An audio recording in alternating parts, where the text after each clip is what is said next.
Selamat pagi semua jemaat Tuhan. Mari kita semua berdiri, kita teruskan kebaktian kita untuk minggu ini. Tuhan beserta kamu. Saya gembira bila mereka berkata kepada saya, "Hai, marilah kita menyanyi kepada Tuhan."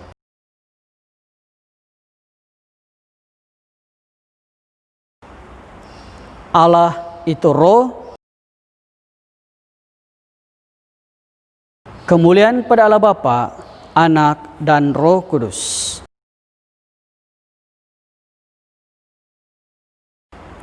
Mari kita sekarang sama-sama menaikkan pujian dan syukur kita kepada Tuhan. Haleluya, mari kita memuji Tuhan. Ucapan syukur kita kepada Tuhan.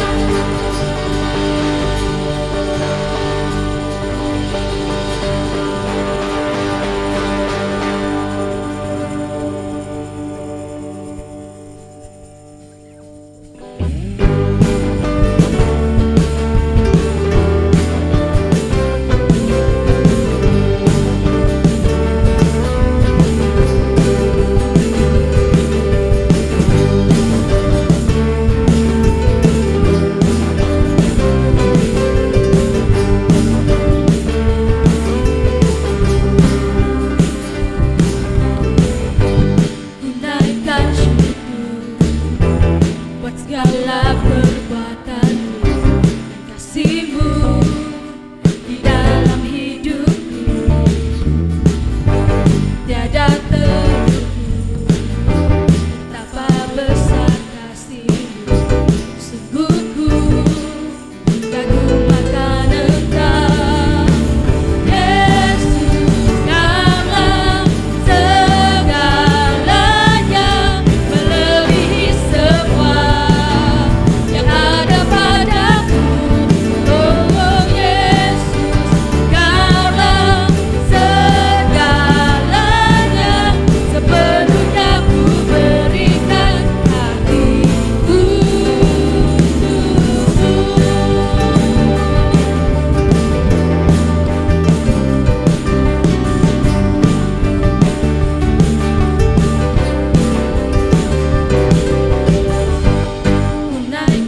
Sedang jemaat Tuhan, sekarang adalah masa untuk firman Tuhan. Jadi sebelum itu, mari kita berdoa di dalam doa. Saya pimpin kita di dalam doa. Mari kita berdoa. Bapa di surga, terima kasih Tuhan sekali lagi untuk kesempatan yang Tuhan berikan kepada kami pada minggu ini untuk sekali lagi belajar sebagian lagi daripada firman-Mu. Kami berdoa supaya hikmat, kuasa daripada Roh Kudus-Mu yang ada di dalam hidup kami akan terus bekerja sehingga dapat menyingkapkan segala rahasia yang tersimpan di dalam firman-Mu. Apatah lagi kami percaya hari ini Engkau ingin berbicara kepada kami secara khusus, secara pribadi. Oleh Tuhan berbicaralah karena kami sudah siap mendengar. Di dalam Yesus Kristus kami berdoa. Amin. Nah, kalau kita perhatikan seperti mana yang saya sudah sering kali katakan dalam khotbah-khotbah sebelum ini, khotbah kita sentiasa berkesinambungan. Ya, jadi kalau kita perhatikan, minggu lalu kita sudah belajar firman Tuhan mengenai transformasi hati, di mana ini adalah satu tindakan setiap orang yang telah mempunyai hubungan yang erat dengan Allah sebagai langkah pada kehidupan yang semakin serupa dengan Kristus. Ya, jadi kalau kita perhatikan musim gereja kita, ya, dalam beberapa minggu ini, kamu mungkin melihat dalam buletin kita musimnya adalah Trinity, ya. Dan sebenarnya Trinity ini bukan saja bermaksud waktu di mana kita belajar mengenai ketritunggalan Allah, ya. Tapi juga merupakan satu proses kita belajar bertumbuh. Ya, itulah sebabnya dalam musim Trinity ini warnanya biasanya ini dan mezbah kita adalah warna hijau. Karena itu adalah melambangkan pertumbuhan. Jadi maksudnya di dalam kehidupan kita bersama dengan Tuhan, kita ingin membina satu hubungan kita dengan Tuhan yang terus bertumbuh. Ya, bertumbuh di dalam pengenalan kita kepada Dia, dan ini sesuai dengan perkembangan kehidupan Yesus bersama dengan murid-muridnya sampailah mereka sampai naik ke surga dan mereka menjadi hamba-hamba Tuhan, murid-murid Tuhan, rasul-rasul, penginjil-penginjil dan sebagainya yang diutus ke seluruh bangsa. Ya, jadi maksudnya di sini ini adalah atau hubungan kita dengan Tuhan ini adalah bersifat dinamik. Ya, ada progres dan bukannya statik dalam satu takuk atau satu level atau satu tahap sahaja, ya. Jadi kalau kita perhatikan selama kita melihat pengajaran yang kita telah belajar selama ini, ya, itu banyak bercakap mengenai bagaimana kita membina iman yang kokoh, ya. Persoalannya adalah untuk apakah semua itu? Ya, apakah tujuannya pelajaran-pelajaran ini kepada murid-muridnya dan untuk kita hari ini, ya. Nah, seperti yang saya sudah katakan minggu lalu, semuanya ini adalah untuk mempersiapkan murid-muridnya kepada suatu tanggung jawab yang besar di masa depan, yaitu menjadi para utusan. Menjadi para utusan bersaksi untuk Injil. Ya, dan itulah tema kita pada minggu ini, yaitu bersaksi untuk Injil. Dan ini berdasarkan kepada Roma pasal 10, mulai daripada 14 sampai 15, ya. Nah, bagaimana dan apakah yang ditekankan di dalam fungsi kita sebagai pribadi yang telah dipanggil untuk bersaksi untuk Injil ini? Nah, untuk bagian ini pertama-tama berdasarkan kepada pembacaan firman Tuhan minggu ini, kita harus mengerti beberapa perkara mengenai Kristus. Sebab Kristus itulah sumber pemberitaan kita, ya. Nah, kalau kita perhatikan dalam Roma ini, Kristus adalah kegenapan hukum Taurat, ya. Nah, apa yang dimaksudkan dengan kegenapan hukum Taurat? Karena kalau kita perhatikan di dalam Taurat, kebenaran itu berdasarkan perbuatan. Sementara itu kita perhatikan di dalam Roma pasal 10 ayat 4 hingga 7. Dikatakan seperti ini, sebab Kristus adalah kegenapan hukum Taurat, sehingga kebenaran diperoleh tiap-tiap orang yang percaya. Sebab Musa menulis tentang kebenaran karena hukum Taurat, orang yang melakukannya akan hidup karenanya. Tetapi kebenaran karena iman berkata demikian, jangan dikatakan dalam hatimu, siapakah akan naik ke surga, yaitu membawa Yesus turun, atau siapakah akan turun ke jurang maut, yaitu untuk membawa Kristus naik dari antara orang mati. Nah, apa yang dimaksudkan dalam ayat-ayat ini adalah, pertama dikatakan di situ, Kristus adalah kegenapan hukum Taurat. Kenapa? Karena kalau kita perhatikan di dalam perjanjian lama, kebenaran Taurat itu adalah merujuk kepada mereka yang mentaati Taurat itu. Ya, maksudnya sesiapa yang mentaati Taurat itu, mengikuti Taurat itu, melakukan Taurat itu, mereka dianggap sebagai benar. Dalam arti kata yang lain, di dalam Taurat itu kebenaran banyak berdasarkan kepada perbuatan. Jadi tidak heranlah dalam ayat 5 dan 6 ada satu persoalan di situ, di mana orang-orang mempersoalkan. Ini adalah konsep kebenaran di dalam hukum Taurat, di mana mereka mempersoalkan orang melakukannya akan ayat 6 sebenarnya, ayat 6 dan 7. Jangan katakan di dalam hatimu, siapa akan naik ke surga, yaitu untuk membawa Yesus turun. Dan dalam ayat 7, siapa akan turun ke jurang maut, yaitu untuk membawa Kristus naik ke surga. Antara membawa Kristus naik dari antara orang mati. Ya, soalan-soalan ini adalah soalan-soalan yang bersifat sesuatu kebenaran yang mau dilihat secara nyata, yang mau dilihat secara logik. Karena memang pada waktu itu kebenaran berdasarkan Taurat itu adalah berdasarkan perbuatan. Tetapi kalau kita perhatikan, apabila Kristus datang, ya, dikatakan dalam ayat 4 di situ, sekarang dia adalah kegenapan. Maksudnya kalau kita perhatikan, Taurat ini hanyalah satu bayangan, seperti Rasul Paulus sering kali mengatakan, dia belum genap lagi atau belum lengkap lagi. Dan Kristus datang sebagai penggenapan kepada kebenaran yang dimaksudkan di dalam Taurat tersebut. Ya, jadi kalau kita perhatikan, Kristus memberikan satu penggenapan kepada arti kebenaran itu, yaitu sekarang Kristus adalah kebenaran, dan kebenaran itu adalah berdasarkan iman.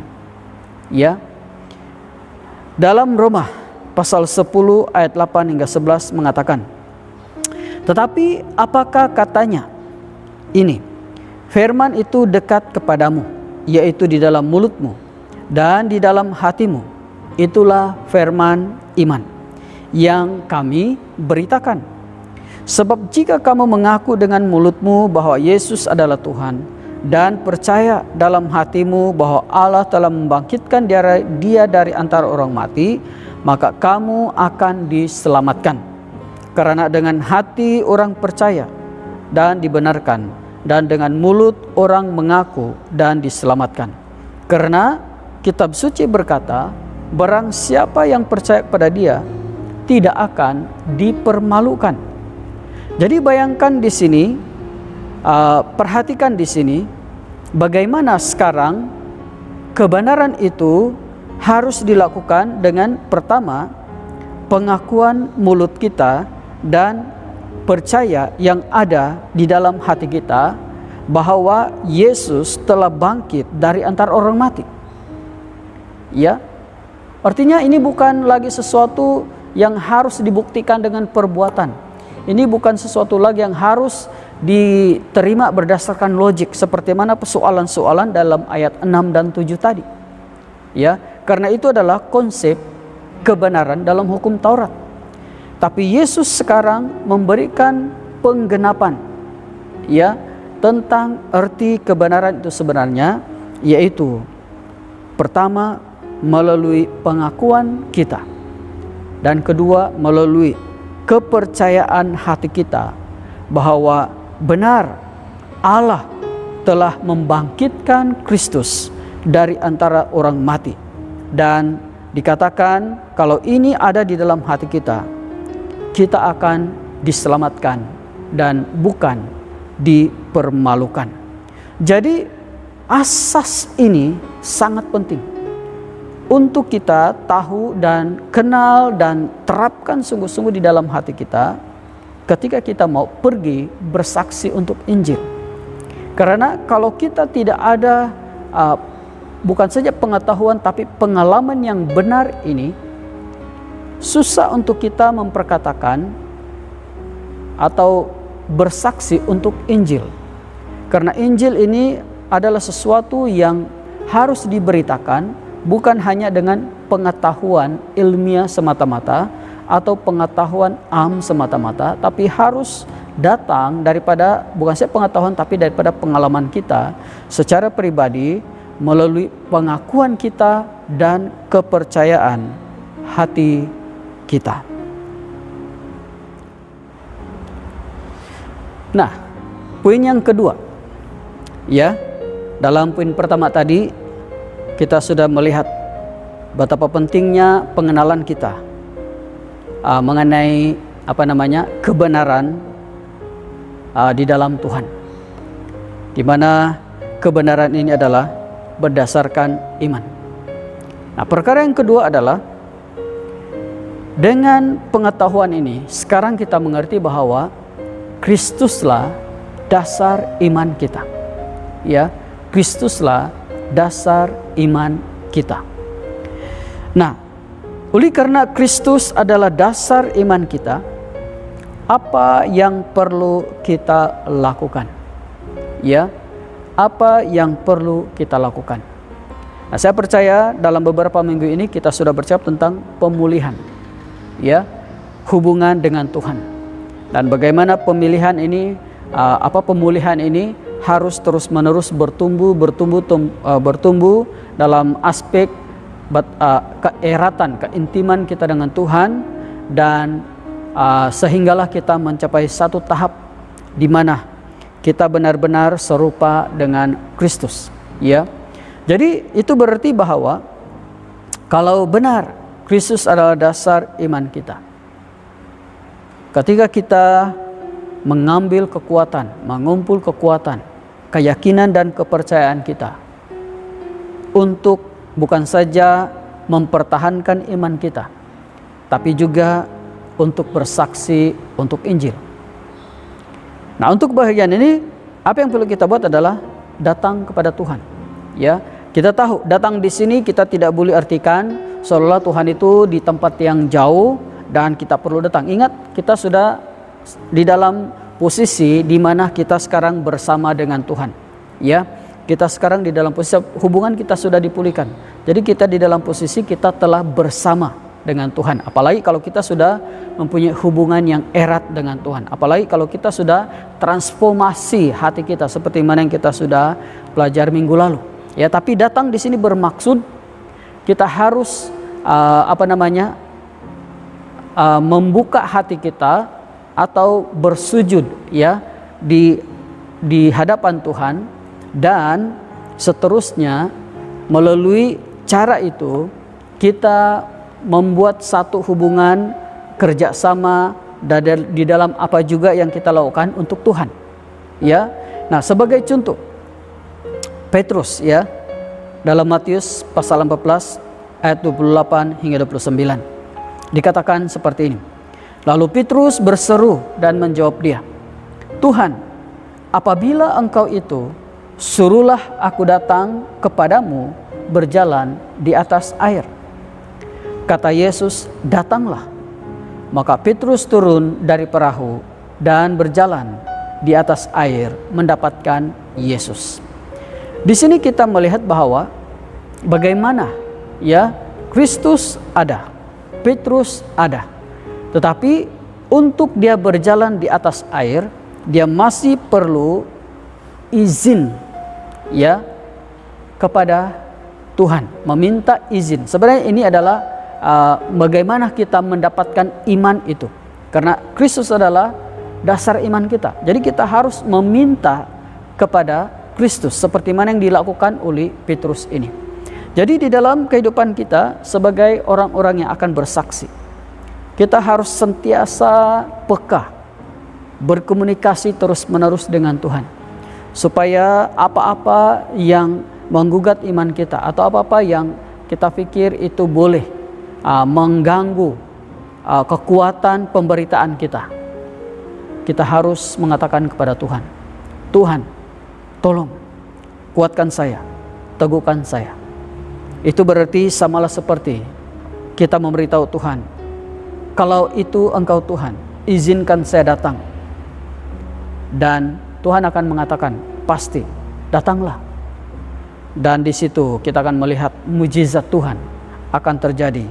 Karena iman kita dasarkan di dalam Tuhan. Dan tidak heran ramai orang yang akan dimenangkan bagi Kristus. Dan tidak hanya setakat datang kepada Tuhan atau membina satu komunikasi yang konsisten dengan Tuhan, tapi juga fokus. Kita juga harus fokus terus-menerus kepada Tuhan. Karena secara normalnya dalam kita melaksanakan tugas-tugas kita sebagai orang-orang yang bersaksi atau melaksanakan tanggung jawab atau pelayanan yang dipercayakan oleh Tuhan kepada kita, kadang-kadang ada banyak perkara lain yang mengganggu fokus kita. Dalam hal ini, ya, kalau kita telah meletakkan Kristus sebagai dasar iman kita, maka fokus itu adalah sangat penting. Kita perhatikan peristiwa seterusnya dalam Matius pasal 14 ayat 30 hingga 32 masih berkenaan dengan Petrus. Di situ dikatakan, tetapi ketika dirasanya tiupan angin, takutlah ia dan mulai tenggelam, lalu berteriak, Tuhan, tolonglah aku. Segera Yesus menghulurkan tangannya, memegang dia dan berkata, hai orang yang kurang percaya, mengapa engkau bimbang? Lalu mereka naik ke perahu dan angin pun redahlah. Jadi fokus kepada Tuhan ini sangat penting. Karena kalau tidak, situasi sekeliling kita atau situasi dalaman kita boleh saja membuat kita tenggelam atau lari daripada fokus kita atau tanggung jawab kita. Karena kalau kita perhatikan Petrus, ketika dirasanya tiupan angin, ini adalah faktor luaran, ya. Dan karena faktor luaran itu telah memberikan dia rasa takut, ini faktor dalaman. Jadi cabaran kita kadang-kadang memang banyak daripada luar, tetapi kekuatan kita boleh bina dari dalam. Masalahnya di sini adalah Petrus tidak dapat membina kekuatannya daripada dalamannya karena fokusnya telah lari daripada Tuhan. Jadi kalau kita mau kuat, fokus kita kepada Tuhan itu harus sentiasa teguh.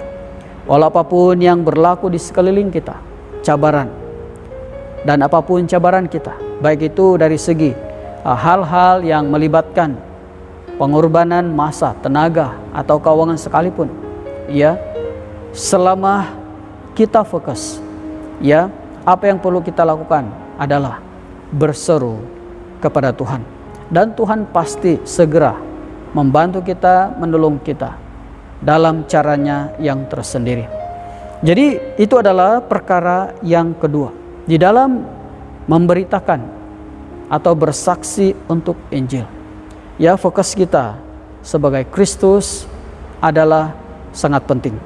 Karena dialah dasar iman kita, dialah kekuatan di dalam setiap langkah pemberitaan Injil kepada orang lain. Dan yang ketiga adalah Kristus inti Injil. Dan inilah yang sangat penting, ya. Karena kita bersaksi untuk Injil. Tetapi Injil itu bercakap mengenai apa? Dan di sini Injil itu adalah mengenai Kristus sendiri. Tanpa Kristus, ya, kita tidak boleh mengatakan kita tidak akan pernah mengenal tentang Injil ini, ya. Karena Injil itu sendiri adalah Kristus. Jadi sebagai orang yang dipanggil bersaksi untuk Injil ini. Dan sebelum saya teruskan, saya mau jelaskan di sini, ya. Dipanggil, bila saya bercakap tentang dipanggil, ini memang sudah pasti pertama-tama untuk mereka yang memang sekarang berada sepenuh masa di dalam lapangan pelayanan, tapi juga ini merujuk kepada kita yang telah mempunyai peranan masing-masing di dalam pelayanan ini. Karena bahagian apapun kita sekarang mengambil bahagian di dalam pelayanan, itu adalah juga tentang Kristus, ya, itu adalah juga tentang Injil. Jadi semua ini bersaksi untuk Injil ini, panggilan untuk bersaksi untuk Injil ini adalah kepada kita semua. Jadi kembali kepada firman Tuhan kita pada hari ini dalam poin yang ketiga ini, kita harus mengerti bahwa Injil ini adalah untuk semua orang, ya. Dalam Roma pasal 10 ayat 12, sebab tidak ada perbedaan antara orang Yahudi dan orang Yunani, karena Allah yang satu itu adalah Tuhan dari semua orang, kaya bagi semua orang yang berseru kepadanya. Sebab barang siapa yang berseru kepada nama Tuhan akan diselamatkan. Jadi ini juga sangat penting, ya, karena kita harus melihat konteks, ya, kepada bab ini, di mana dari awal dia bercakap tentang kebenaran di dalam Taurat, dan pada waktu itu Taurat itu sangat terhad, ya. Kebenaran pada waktu itu adalah yang pertama, mereka yang melakukan Taurat itu, kedua hanya merujuk kepada orang-orang Yahudi, ya. Itu adalah apa yang diikat oleh Taurat tersebut. Tapi sekarang di sini, ya, karena Yesus adalah penggenapan kepada Taurat itu, dia telah memberikan satu makna kebenaran yang sekarang berbicara tentang lebih luas dari segi iman dan matlamatnya. Dikatakan sekarang bahwa Injil itu untuk semua orang, tidak lagi terhad kepada bangsa-bangsa tertentu, tidak lagi terhad kepada golongan-golongan tertentu, kaya miskin, tua dan muda dan sebagainya. Karena sesiapa saja yang berseru kepada nama Tuhan akan diselamatkan. Dan sudah pastilah kita tidak boleh mengertikan, terjemahkan berseru di sini sama dengan orang-orang yang berseru menyebut nama Tuhan dan sebagainya. Karena dalam firman Tuhan yang lain, tidak semua orang yang menyebut namaku atau berseru-seru memanggil namaku akan diselamatkan, ya. Tetapi apa yang dimaksudkan di sini adalah mengenai orang-orang tidak kira daripada bangsa apapun yang ingin mencari nama Tuhan, yang ingin mengenal Tuhan, yang ingin menerima Dia sebagai Tuhan dan penyelamatnya, mereka akan diselamatkan. Jadi kalau Injil ini adalah untuk semua orang, maka ini adalah sesuatu yang tidak boleh tidak harus diberitakan. Maksudnya Injil ini adalah sesuatu yang perlu diberitakan. Dalam Roma pasal 10 ayat 14 hingga 15, tetapi bagaimana mereka dapat berseru kepadanya jika mereka tidak percaya kepada Dia? Bagaimana mereka dapat percaya kepada Dia jika mereka tidak mendengar tentang Dia? Bagaimana mereka mendengar tentang Dia jika tidak ada yang memberitakannya? Dan bagaimana mereka dapat memberitakannya jika mereka tidak diutus? Seperti ada tertulis, betapa indahnya kedatangan mereka yang membawa kabar baik. Jelas di sini sedang jemaat Tuhan bahwa seperti yang saya katakan tadi, mereka yang berseru-seru ini adalah orang yang sedang menunggu-nunggu, dan adalah sesuatu yang indah untuk mereka apabila kita datang membawa kabar baik ini kepada mereka. Jadi penting karena tanpa kita sebagai orang-orang yang dipanggil untuk bersaksi untuk Injil ini, ya, maka firman ini tidak akan dapat dikongsi kepada orang lain. Walaupun hari ini kita tahu dengan dunia yang semakin mengecil karena perkembangan, ya, teknologi, kita boleh berhubung dan semuanya hanya perlu di ujung jari.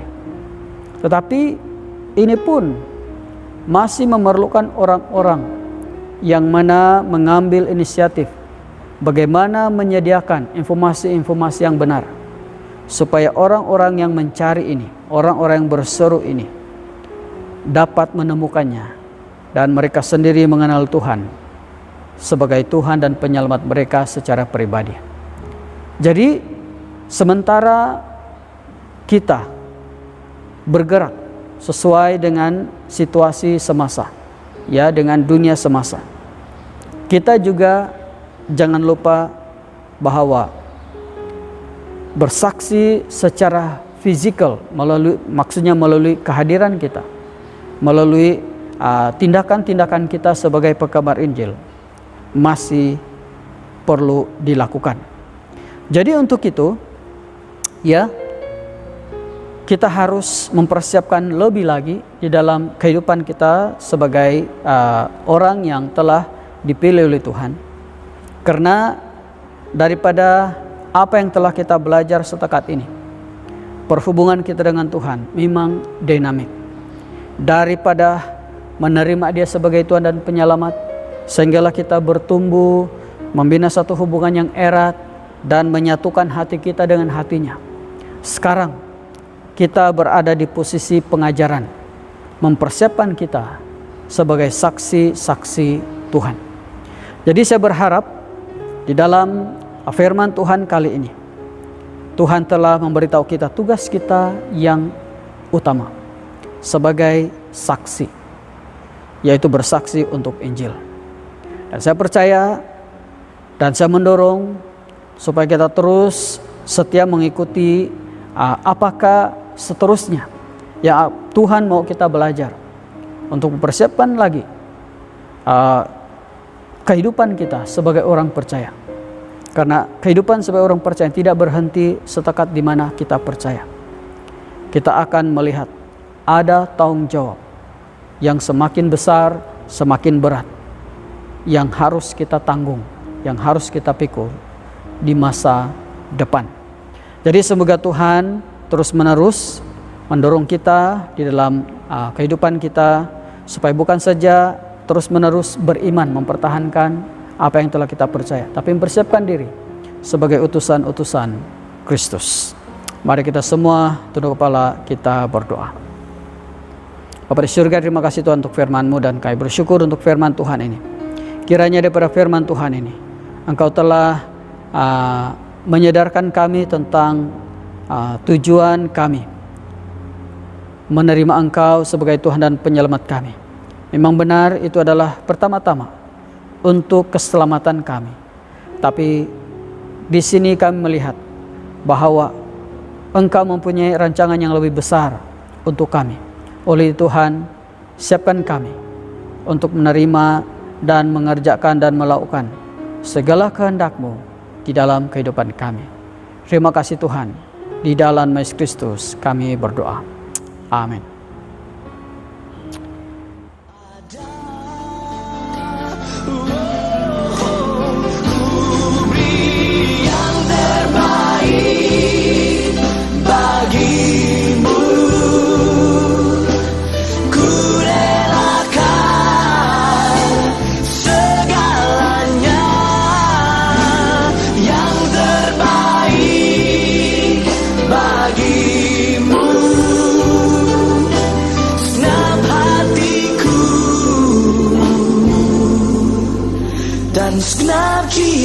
cintaku.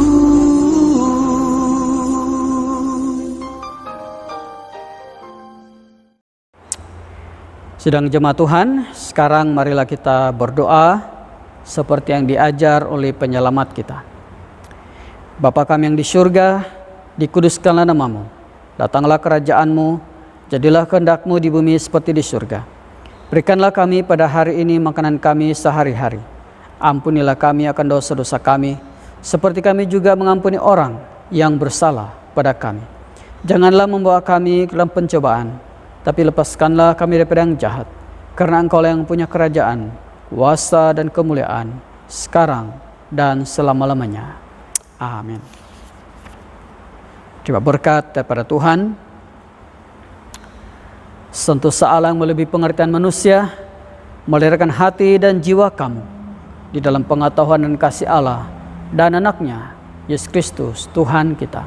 Dan berkat Maha Berkuasa, Bapa, Anak dan Roh Kudus, beserta dengan kamu dan tinggal serta dengan kamu dari sekarang sampai selama-lamanya. Amin. Pergilah dengan damai sejahtera dan layanilah Tuhan.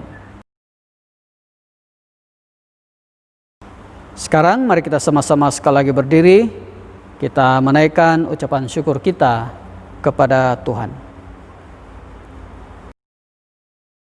Haleluya, sorak-sorai bagi Tuhan.